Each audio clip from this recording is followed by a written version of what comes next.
Most dogs never make you think twice. You see one at the park. You smile. Maybe it runs over. Maybe it wants to play. But not every dog was bred for the same kind of life. Some were developed to retrieve, some to work side by side with people, some to protect, and some were expected to stand their ground in places where the threat wasn't another dog. It could be a predator. We're going to start with one of the friendliest breeds almost everyone knows, and move step by step toward a dog built for a completely different world. And here's what makes this interesting. The dogs don't just get bigger. With every number, something changes. More athleticism, more control, more physical power, more protective instinct. And by number 6, we reach a dog where independence itself becomes part of the job. So let's start at the safest end of the spectrum. Number 1, the Golden Retriever. If there were ever a dog designed to make strangers feel comfortable, the Golden Retriever would be pretty close.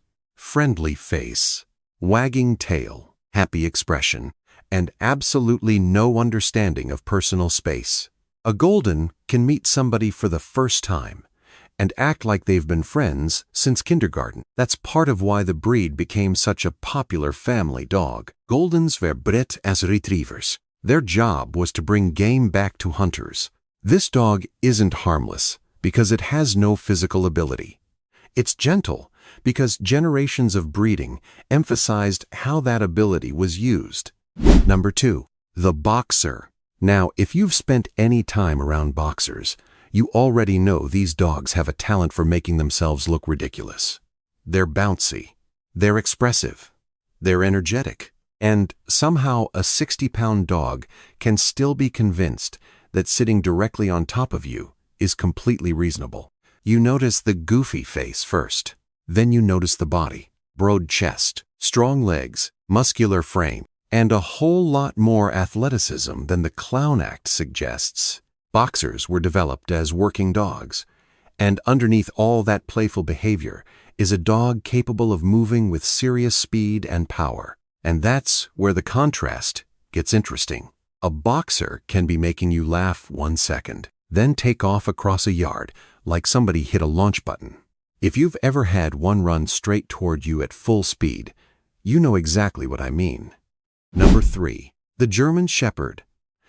And this is where the mood starts to change. Even if you've never owned one, you've probably seen German Shepherds working. Police dogs, search and rescue, tracking, security, military roles, obedience. These dogs became famous around the world because they're not just physically capable. They're extremely good at working with people. Watch a well-trained German Shepherd, and you'll see the difference immediately. The dog can be completely still while looking completely ready. Eyes on the handler, body waiting, energy under control. Then one signal comes, and everything changes. That's what makes the breed so impressive. A strong dog can make you pay attention. A strong dog that's also focused, intelligent, and waiting for instructions. That creates a very different feeling. Number 4, the Rottweiler. With a Rottweiler, you notice the build almost immediately. Broad head, thick neck, heavy chest, muscular body. This is not a breed that hides its physical strength. And historically, that strength had a purpose. Rottweilers were working dogs. They were used for demanding jobs that involved moving livestock, guarding, protecting, and even pulling loaded carts. So that powerful frame wasn't built just for looks. But here's where people sometimes get the breed wrong. Power doesn't always look aggressive. But if an unfamiliar Rottweiler is standing 10 feet away, looking directly at you, you might give it a little more space. That doesn't mean every Rottweiler is aggressive. Of course not. But humans notice size and strength very quickly. And with a Rottweiler, there's a lot to notice. Number 5, the Cane Corso. If you've never seen a Cane Corso in person, pictures don't always prepare you for how much presence this dog has. The head looks huge. The chest looks heavy. The body is muscular. And then there's the stare. A Cane Corso can stand completely still, and somehow make the space around it feel smaller. This breed has a long history connected to guarding and protection, and honestly, you can see it before anybody explains it to you. This looks like a guardian, confident, powerful, alert, and capable of making a stranger reconsider whatever they were about to do. But this is also where owning one becomes a much more serious responsibility, because when you combine size, intelligence, strength, confidence, and protective instinct, training can't be something you think about later. It has to be part of the plan from the beginning. Socialization matters. Number 6, the Caucasian Shepherd. And yeah, this is where things get serious. At first glance, all that fur can almost make the dog look softer than some of the breeds we just saw. Then you see one standing next to a person, and that illusion disappears pretty quickly.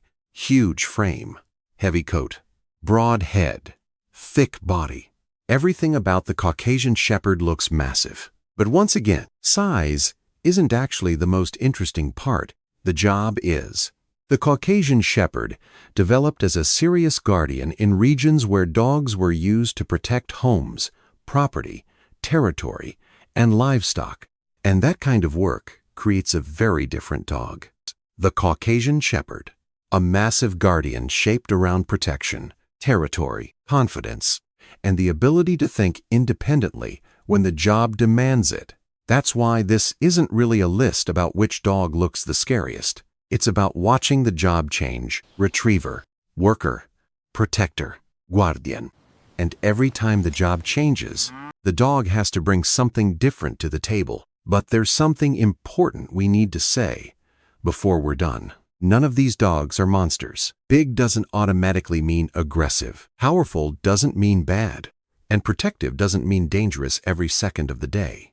A dog's genetics matter, training matters, socialization matters, environment matters, and the person responsible for that dog matters a lot, especially when you're dealing with breeds this large and capable. Because when a small mistake happens with a powerful guardian breed, the consequences can be much bigger.